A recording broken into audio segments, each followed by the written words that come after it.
लगा।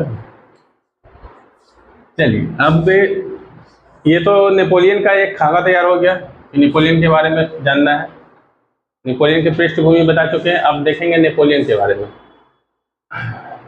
बस कुछ कुछ याद रखिएगा कि नेपोलियन के बारे में जो जो बताया उनके माता पिता का नाम। वैसे आप लोग के एग्जाम में पूछेगा नहीं, लेकिन एक बेस बनाने के लिए बता दिया। हाँ, लेकिन ये जरूर पूछेगा कि नेपोलियन का जन्म कहाँ हुआ था, बताइए कहाँ हुआ था? कोर्सिका द्वीप पर। कब हुआ? 15 अगस्त 1769 ना। ठीक है। अब देखिए नेपोलियन जैसे जैसे बड़े होते हैं वो सेना में भर्ती होते हैं और एक सैनिक बनते हैं। सैनिक बनने के बाद इनका काम क्या रहा? ये फ्रांस की सेना का ये एक सिपाही बने फ्रांस में। जब ये सिपाही बनते हैं तो यहीं पर इनकी मुलाकात एक महिला से होती है, जो आगे चल के वो इनकी पत्नी बनेगी। उस महिला का नाम क्या था?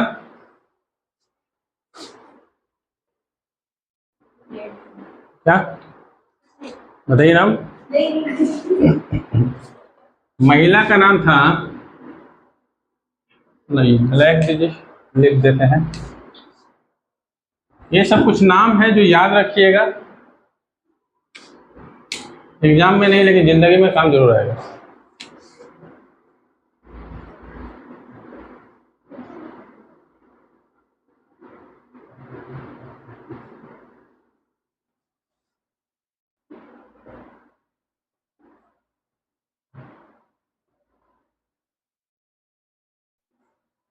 जोसेफाइन द बहार्नर इनका नाम था, इस महिला का।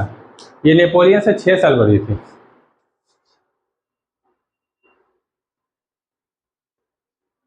अब ये आप लोग बता सकते हैं कि नेपोलियन का जब अगर जन्म 1769 में हुआ है तो इनका जन्म कब हुआ होगा?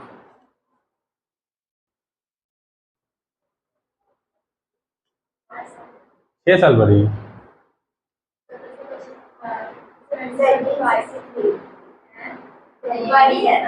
सिर्फ 6 साल बड़ी हैं। बड़ी है तो आपको पीछे जाना ना पड़ेगा। 63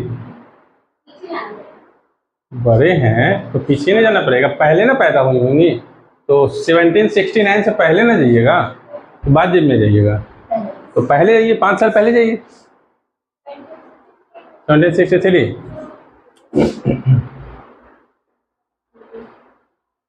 तो इनका जन्म कब हुआ? 1763 में, 6 साल बड़ी है। इनकी मुलाकात ये देखिए, फ्रांस की एक सम्मानित महिला थी, छोटी मोटी महिला नहीं थी। ये फ्रांस में जो राजतंत्र था उसको हैंडल करने वाली एक महत्वपूर्ण शख्सियत थी, महत्वपूर्ण बहुत बड़ी महिला थी। अच्छा, ये भी बात आपको जानना जरूरी है कि जोसेफाइन का ये तो नाम है, लेकिन फ्रांस के इतिहास में इनको क्या कहा जाता है? इनका पूरा नाम है मैरी जोसेफ क्या?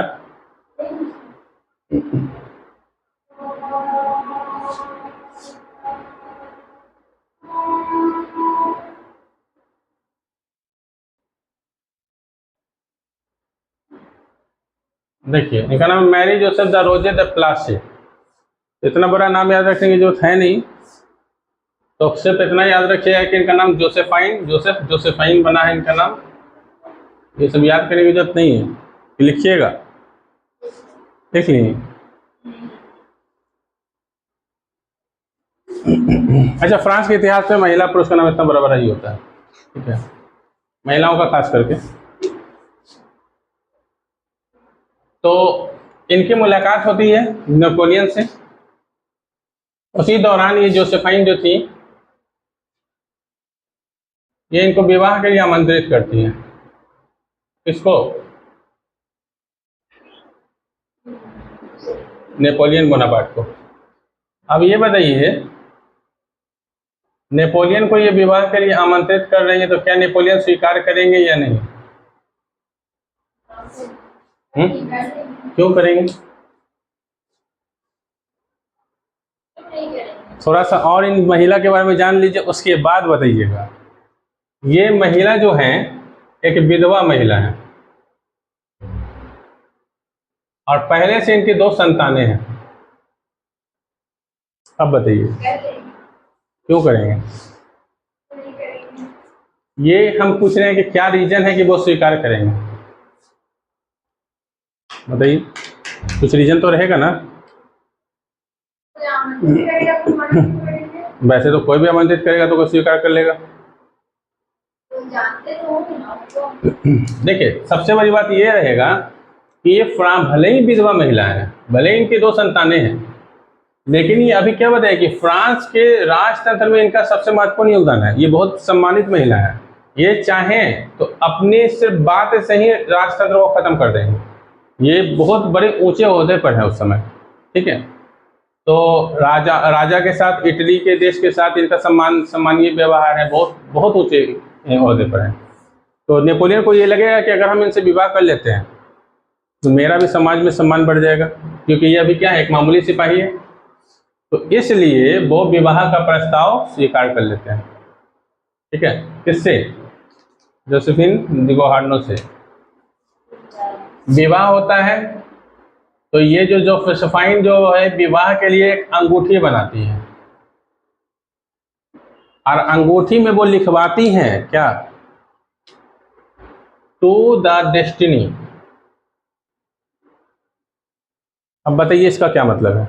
वो अगर एक रिवाज होता है ना अंगूठी पहनाने वाला, लड़का लड़की को अंगूठी पहनाता है, तो उसमें महिला जो है जोसेफाइन सोने की अंगूठी में ये लफ्ज लिखवाती हैं, जो टू द डेस्टिनी। अब इसका क्या मतलब रहा होगा? जब इतिहास में पहुंचे तो क्यों ना उसके रिसेप्शन में पहुंच करके देखें, ठीक है। अब बताइए, आप लोग मान लीजिए कि आप लोग वहां पर हैं और वो सोने की अंगूठी वो उनको दे रही है और उसमें लिखा हुआ आप लोग देख रही है कि यहाँ टू द डेस्टिनी से अंगूठी में लिखा हुआ, तो क्या सोच सकते हैं आप लोग? सोचिए। इंग्लिश से तो समझ में आ जाता है। टू द डेस्टिनी का क्या मतलब होता है? भाग्य की ओर। मतलब ये दिखाने का प्रयास किया गया कि आप हमसे विवाह करके घाटे में नहीं रहेंगे, आपका भाग्य बदलने वाला है, किस्मत बदलने वाला है। और हुआ भी यही कि विवाह के बाद जब टू द डेस्टिनी को अंगूठी पहनाती तो विवाह के बाद ये इटली के सेना के मुखिया बना देते हैं। सोचिए, महिला जो है उनकी पत्नी सेना के मुखिया बना देते हैं। वो रह रहे हैं कहाँ? फ्रांस में, लेकिन मुखिया बन जाते हैं इटली के सेना के। सोचिए कितनी बड़ी बात है, कितनी महान शख्सियत थी ये। एक महिला होकर के इतना दबदबा रखना देश में बहुत बड़ी बात है। भारत में ऐसा एक दबदबा था एक महिला का, बताइए। इंदिरा गांधी। उन जैसी शख्सियत धरती पे पैदा नहीं हुई। अकेले दम पे अमेरिका को हिलाने की क्षमता रखते थे। इनका विवाह होने के बाद, विवाह के बाद लिख लीजिएगा, ये इटली के सेना के मुखिया बन जाते हैं। और जब इटली के सेना के मुखिया बनते हैं तो ये कई देशों को जीतते हुए, मिस्र, फारस, ये सब देशों को जीतते हुए पहुंचते हैं कहाँ? फ्रांस। जिसमें आप इराक के पास एक जगह पड़ता है सीरिया, वहाँ पर इनकी हार हो जाती है। बहुत सारे युद्ध जीतने के बाद होता है कि एक हार हो जाए, तो एक जगह पर वो हार जाते हैं सीरिया के पास। सब देशों को जीतते हुए ये पहुंचते हैं फ्रांस, और फ्रांस में इनका भव्य स्वागत होता है। ऐसा लगता है कि बाहुबली आ गए, ठीक है। बहुत बड़ा भव्य स्वागत होता है।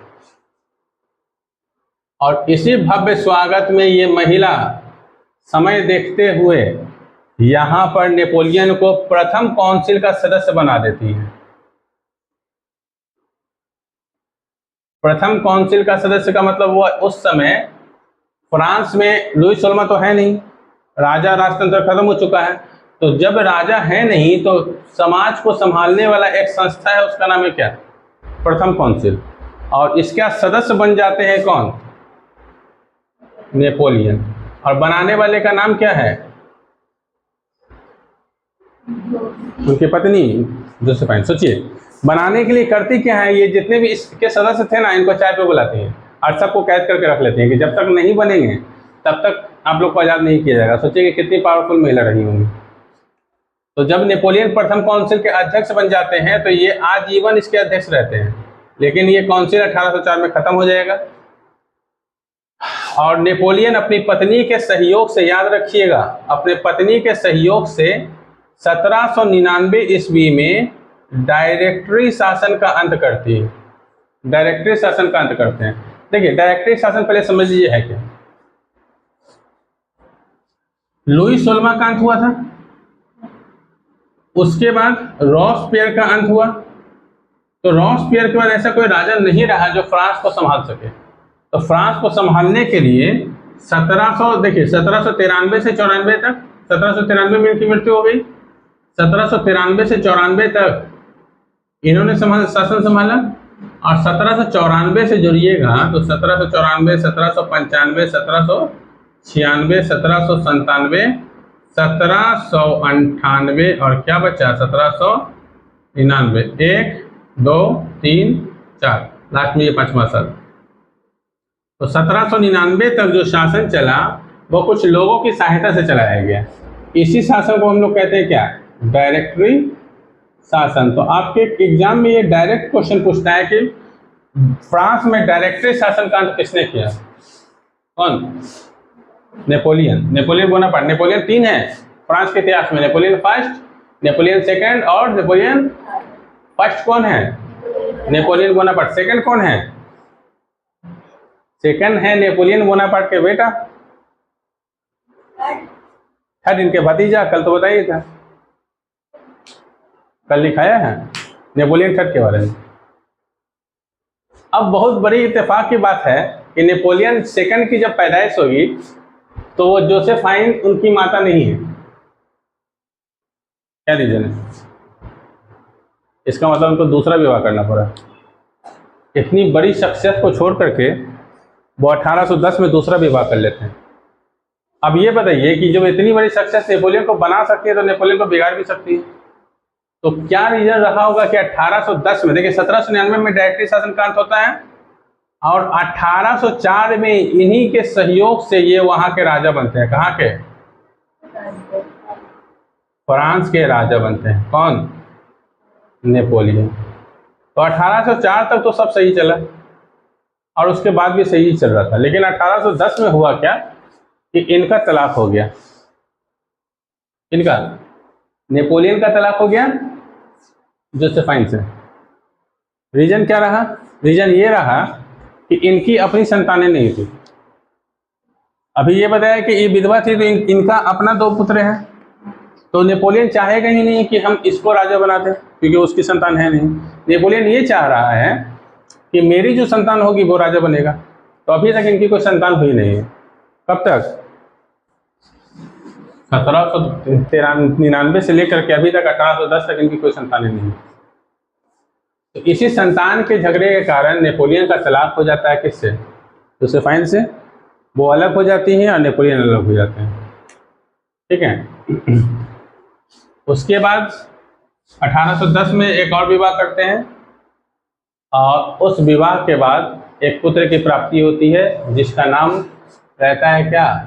फ्रांस के इतिहास में इसको नेपोलियन द्वितीय कहते हैं। ठीक है ना।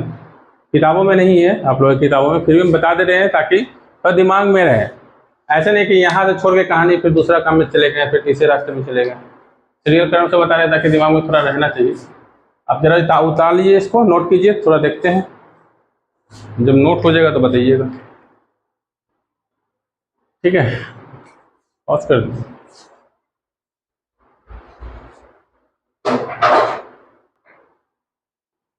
चलिए, नोट हो गया, मिटा दें। अब चला थोड़ा रिवाइंड करा देते हैं। बताइए डायरेक्टरी शासन का अंत कब हुआ? किसने किया? अच्छा, डायरेक्टरी शासन कितने साल तक चला? 5 साल तक चला।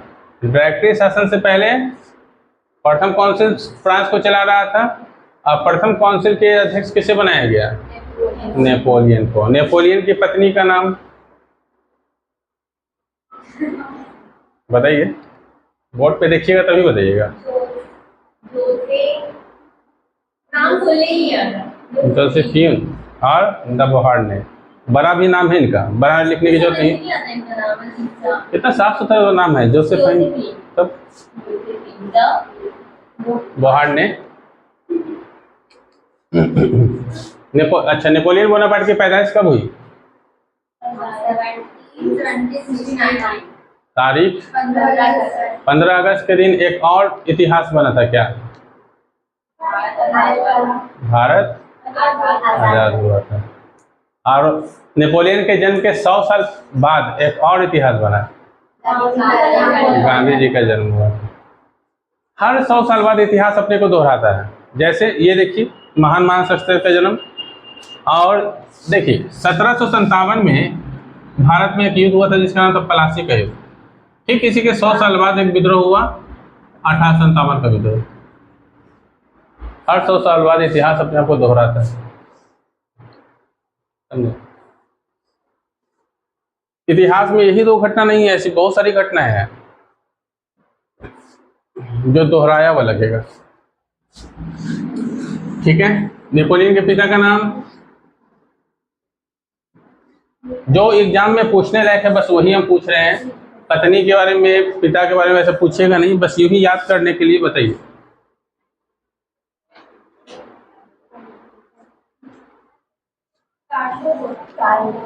माता का नाम रोमोलिना। पहले पुत्र का नाम, नेपोलियन के बड़े भाई का नाम, छोटे भाई का नाम, हाँ तो सबसे छोटे का बताइए। चलिए, याद तो हो गया, याद हो ही जाएगा। ऐसे उतना याद नहीं करना है, जो जो एग्जाम में पूछेगा वो उस लायक हम बता देंगे। एमसीक्यू तो कराएंगे, 10-10 एमसीक्यू सबको देंगे बोर्ड पे, आके खुद सोच सॉल्व करना है। होगा? होगा? एमसीक्यू सॉल्व करना जरूरी है, और एमसीक्यू के साथ साथ चारों एमसीक्यू को सॉल्व करना है। एक क्वेश्चन के 4 एमसीक्यू, 4 ऑप्शन देगा, 4 ऑप्शन को सॉल्व करके आप लोग को बताना है। ठीक है, जैसे डायरेक्टरी शासन का अंत कब हुआ?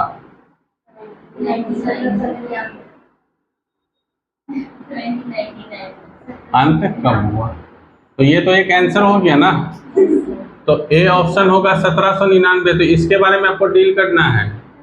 1769 इसमें आपको डील करना है। 1804 इसमें आपको डील करना है। इसमें कौन सी घटना हुई बताइए?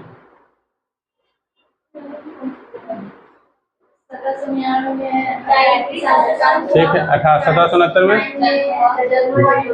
और 1804 में राजा बना था। बस यही तो डील करना है। नेपोलियन फ्रांस के राजा बने थे। ठीक है, तो ऐसे क्या होगा कि आपको एक क्वेश्चन से चारों आंसर याद हो जाएगा। वैसे कराएंगे, पहले क्वेश्चन आंसर करा दें, पहले पूरी कहानी बता दें। कहाँ तक पहुंचे हम लोग? नेपोलियन का विवाह हो गया, नेपोलियन का तलाक हो गया, तलाक नहीं हुआ तो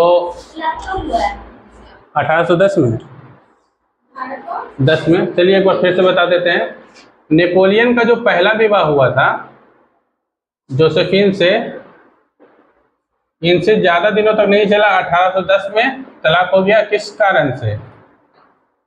पुत्र की प्राप्ति के लिए पुत्र नहीं हुआ, जिसके कारण इनका तलाक हो गया।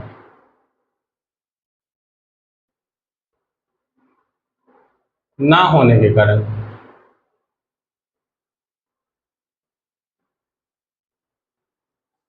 ठीक है, उसी समय नेपोलियन का विवाह मैरी से होता है 1810 में, और इनसे एक पुत्र की प्राप्ति होती है जिसका नाम होता है क्या? नेपोलियन द्वितीय, सेकंड। देखिए हम लोग इसका याद करने के लिए नेपोलियन फर्स्ट और सेकंड कर देते हैं याद, क्योंकि इतिहास में 3 नेपोलियन है, तो समझेंगे कैसे?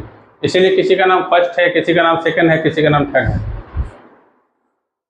देखिए नेपोलियन ने कहा था, उसने अपनी किताब में लिखा है कि मैं आजीवन अपनी पहली पत्नी से ही प्रेम करता रहूंगा। कह तो दिया, तो फिर विवाह क्यों किया? तो विवाह किया पुत्र की प्राप्ति के लिए, और इस महिला को भी ये कह दिया कि हम आपसे मतलब प्रेम नहीं करते, हम पुत्र की प्राप्ति के लिए सिर्फ विवाह हुआ। तो इन्होंने अपनी डायरी में लिखा है कि मैं आजीवन अपनी पहली पत्नी से ही प्रेम करता रहूंगा। और पहली पत्नी जो जोसेफाइन थी, उन्होंने उनका भविष्य बना भी दिया, इतिहास बना दिया। इटली के राजा, फ्रांस के राजा, कई देशों के राजा बन गए। यहाँ तक कि 1804 में फ्रांस के जब ये राजा बनते हैं तो इनके राजा बनने में भी इनका योगदान था। फ्रांस के जब राजा बनते हैं, जब नेपोलियन फ्रांस के राजा बनते हैं, तो इन्होंने एक कहावत कहा था कि जब मैं फ्रांस आया तो फ्रांस का ताज जमीन पर पड़ा हुआ था। इसका क्या मतलब है? वहाँ कोई राजा नहीं था, वहाँ कोई राजा नहीं था। इसका मतलब ये कि लुई 16वां मारा जा चुका था और रॉबस्पियर भी मारा जा चुका था, तो फ्रांस तो पूरी तरह से खाली था। तो फ्रांस का ताज जमीन के कदमों में गिरा हुआ था। तो इन्होंने कहा है कि जब मैं फ्रांस पहुंचा तो फ्रांस का ताज जमीन पर गिरा हुआ था, मैंने उसे तलवार के नोक से उठाया और उसे ग्रहण किया, उसे मैंने पहना है। कहने का कहते दिए, तो कुछ बातें याद रखिएगा कि इसने क्या कहा है। तो फ्रांस के राजा 1804 में बन जाते हैं और यहीं पर वो एक कानून बनाते हैं जिसका नाम रखा था क्या? नेपोलियन, क्या रखा था? Napoleon code. ये नेपोलियन कोड का मतलब ये एक कानून है। नेपोलियन ने कुछ कानून बनाया, उस कानून का नाम ही रख दिया नेपोलियन कोड। और इस कानून की सबसे अच्छी बात यह है कि इन्होंने ये नियम खत्म कर दिया कि राजा का बेटा ही राजा बनेगा।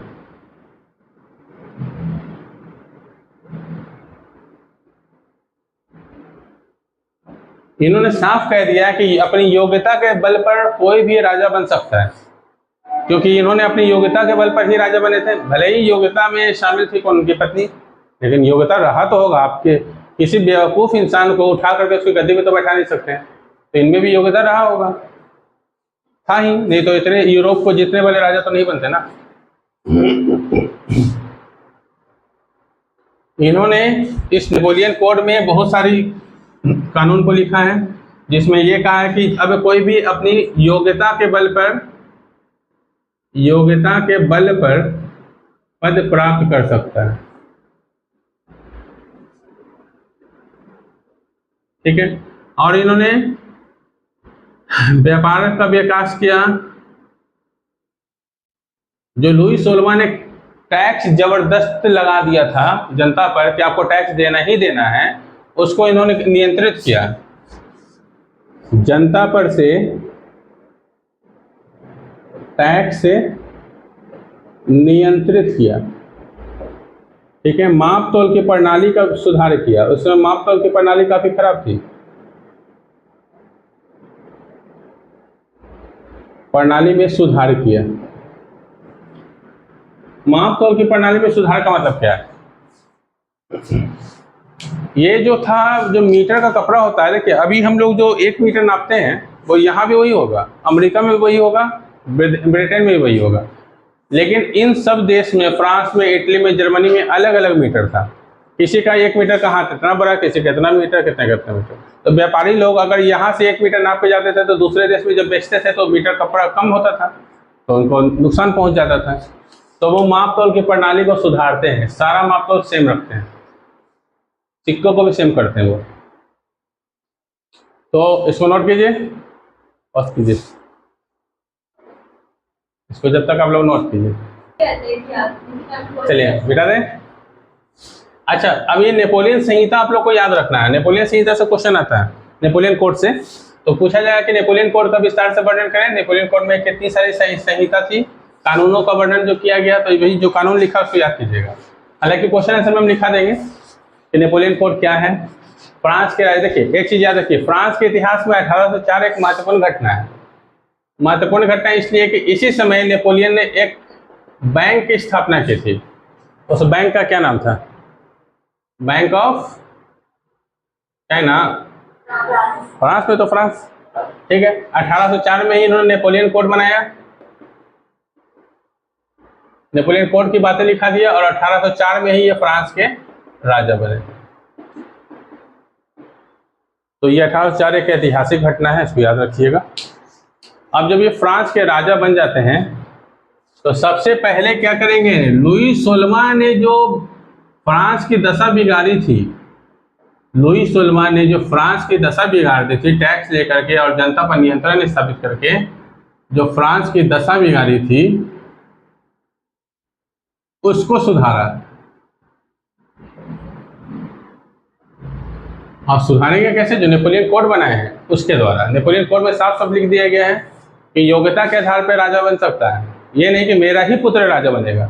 जब ऐसी ही बात थी तो पुत्र प्राप्ति की कामना ही क्यों थी, सिंपल सी बात है। जब ये आप लिख चुके हैं कि योग्यता के आधार पर कोई राजा बन सकता है तो पुत्र प्राप्ति की कामना भी आपको नहीं होनी चाहिए। जब पुत्र प्राप्ति की कामना नहीं होनी चाहिए तो दूसरा विवाह भी नहीं करना चाहिए था, समझे।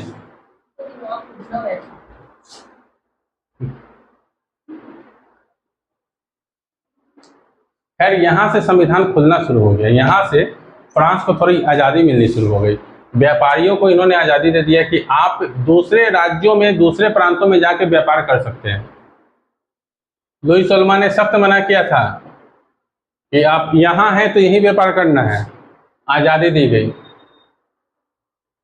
सिक्कों का विकास किया गया, सिक्कों की प्रणाली का विकास किया गया, सिक्कों में समरूपता लाया गया। समरूपता का मतलब कहीं कुछ सिक्का चल रहा है, कहीं कुछ सिक्का चल रहा है। तो लुई 16वां ने जो बिगाड़ दिया था, नेपोलियन ने उसको सुधारने का प्रयास किया। पूरी तरह से फ्रांस की जनता के लायक टैक्स बना दिया कि जनता जितना दे सकते हैं टैक्स उतना ही लिया जाएगा, ज़बरदस्ती नहीं जैसे लुई 16वां लेते थे। जनता के लायक वो टैक्स बना देते हैं, ठीक है। लुई 16वां ने बहुत सारे काम किए हैं। योग्यता को आधार बनाया गया,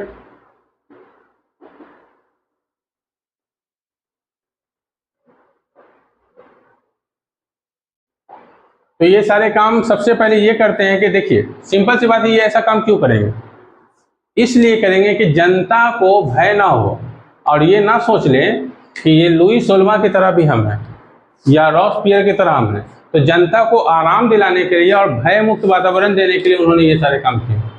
अगर ये भी वे लुई 16वां की तरह कर देते तो क्या फ़र्क रहता लुई 16वां में और इनमें।